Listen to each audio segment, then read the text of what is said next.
Cowboy fans and YouTubers? It's that VA Dallas Cowboy fan coming back at you. Thank you for liking, sharing, subscribing, and commenting down below. I make these videos for me and you, and they're a little therapeutic, you know. It's been a couple days since I last talked to y'all. Thankfully, ain't too much happened for the Cowboys since then. We already talked about Andy Dalton getting signed, and that pretty much paved the way for them cutting Cooper Rush. I read an interesting article, and it kind of explained a lot in the way that I think a lot of us have talked about it, and we really didn't harp on it too much. But we saw the predictability of Cooper Rush more than likely going to the Giants with Jason Garrett and everything, and with that, you kind of feel that if Jason Garrett was still with the Cowboys, nothing would have ever changed. Nothing. It'd have been the same old crap, day in, day out, same old bad draft picks, same old bad free agents, bad contracts, and nothing would have ever changed. And it shows when you pick up Cooper Rush, who hasn't proved anything with Dallas as a backup. So what's he going to do in New York? I mean, you can't really go there and say, well, he has familiarity with the offense. That's great, but you never run the offense, so how the hell would you have any familiarity with it? Other than preseason, you never do anything. But, yeah, it just goes to show from the look of how they drafted, you know, they're trying to be the Dallas Cowboys, trying to run through and get every offensive lineman right now in one draft for the future, instead of doing it like we did over years, over time. Apparently they have no confidence in their offensive line right now that they're going to spend a bunch of draft picks on rookie offensive linemen right now to take care of it. Yeah, I don't think anything would have been different if we'd have kept Jason Garrett. It'd have been the same old crap. More than likely, Jason Witten would have stayed. Jeff Heath would have stayed. You know, a lot of the free agents we lost would have been still with us, and it would have proved absolutely nothing. It have proved that no matter what we do, Jason Garrett just did not want to change. He did not ever want to see his status quo interrupted. It'd have been the same thing over and over and over until his death. He'd have never changed anything about the team, and we'd have just sank and stayed mediocre for years. So, I mean, depending on what happens with if we have a season and where we end up, it's all going to let all those years of people harping on the Cowboys for being mediocre for 20, almost 30 odd years, is because 10 was with Jason Garrett running the thing and doing absolutely nothing new year in to year out. It'd have been the same old crap, and we'd have just kept on trolling along in mediocrity because we had a mediocre coach. But thanks for somebody pointing that out with, you know, the familiarity with Jason Garrett and how he's trying to recruit any former Dallas Cowboy, because they're just going to go to New York and do the same thing they did in Dallas. Nothing. And that's why we had to get rid of him. All I can say is, New York Giants fans, beware. Because I don't think your head coach, Joe Judge, is going to be there long. Because I don't think Jason Garrett wants to be OC. I think he really wants to be head coach and run things his way and not have to go through somebody else. And that's a warning. Because if you're Wade Phillips, you know all about Garrett getting hired before you and basically not doing anything really to change up the scheme to help you win any games, to help you along.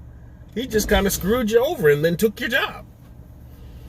But, you know, that also went down with Jerry Jones, so maybe their minds are different. Who knows? But that's something I wanted to point out real quick. Good signing with Andy Dalton. It means that we finally decided that these horrible backups was never going to work. I mean, we had, Matt Castle, Brandon Wheaton, what's our boy, Mark Sanchez, uh, uh, Jesus Christ, Kyle Orton, John Kidna, who's probably the only one who ever won a game, Kellen Moore himself, Stephen McGee. But in Jason Garrett's tenure, excuse me, the backup quarterback situation has been about the same as the safety and the defensive line positions. They did not emphasize it at all. They did not care.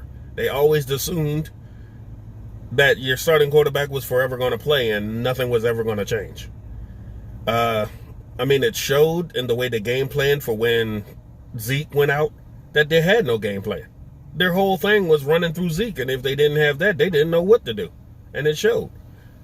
That's why I don't give the people in New York a shot. Because if Barkley ever gets hurt, you've got nothing. Because his whole offense is running through your running back, the star running back, and once you don't have that, if you don't have a top-flight quarterback that carries the team, as they say, it's going to fall apart. But that's just my opinion. You know, other than that, you know, I think we did the pretty darn decent draft. You never know what free agency after the draft from now. You never know what they're thinking about. They're probably trying to reassess what's going on right now. Since they can't really, you know, do real practices or anything. You can't really do too many cuts and additions because you don't really know what you're looking for right now. But we'll have to see. Other than that, I think the only news is that, you know, Philadelphia is interested in looking at Jadeveon Clowney to shore up their defensive line. I mean, who wouldn't?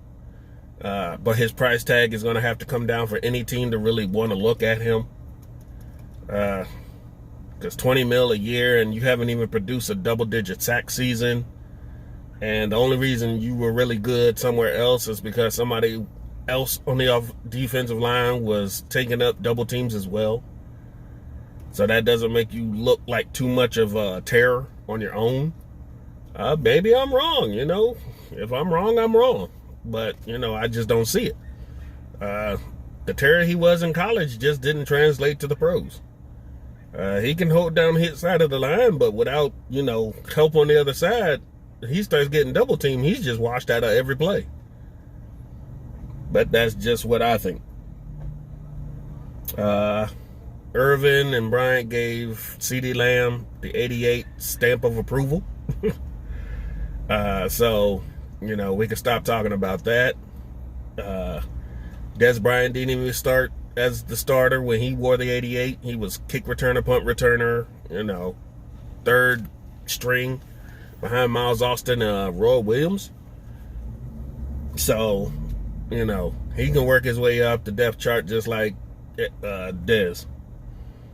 Let's see, that's pretty much it right now.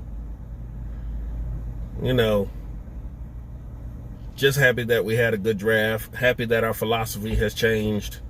You see the sweeping differences in the coaching staff down to the players we've added through free agency and the draft to Jerry Jones and Stephen Jones. And you can see how they're just a whole lot different with a little more pep in their step. After a decade of mediocrity, they feel like something has changed finally and for the good. So, you know, we'll have to see what happens. You know, if we get a season, it's definitely going to be able to, for us to finally see if all this is actually going to come to fruition and seeing a playoff berth and maybe something more. But until that happens, we got old school football. We got YouTube. We got the NFL Network playing old stuff. I myself have the 10 DVD Dallas Cowboys box set of our greatest games, including all 5 Super Bowls and some games that defined who we were. The Hail Mary game, the NFC Championship games against the Packers and the 49ers. So I keep my time busy doing that. I've been playing with my kids. We've been doing some school learning while the schools have been closed. We've been making basically a makeshift theme park in our backyard. We've had water sports, and just try to make it as fun as we can. Being at home, it's not bad. I've been on vacation for a while now, so I'm living it up as much as I can, trying to catch on some of these shows that I've missed, trying to keep up. I'm in tail end of a Harry Potter marathon with me and my daughter. But yeah, that's some of the stuff I've been doing. Going out, getting more Cowboys gear, because I said I wasn't going to get any more gear as long as Jason Garrett was around and until we were winning again. But I feel something changing, like most of the front office. And I said, let me get in on my stuff now so I can be a proud Cowboy fan when we do something. Other than that, it's hump day. It's pretty warm. The weather's been up and down all around. But I hope you've been taking care of yourselves, been staying safe, quarantining yourselves, doing what y'all had to do to help this. Some states are trying to reopen. I don't think it's the best idea, because if you haven't a vaccine or a cure or anything yet, you still don't even know how you get it. That's dumb to even try to have people out and about again. It just nullifies what you just did for the past 2 months of getting people out and away from stuff. But I'm not a politician, so I'm not going there. But y'all take care. Hope to hear from y'all. Hope everybody out there is doing good, doing well. Hope your families are doing well. Mine is. And I hope y'all have a good day. VA Dallas Cowboy fan, out.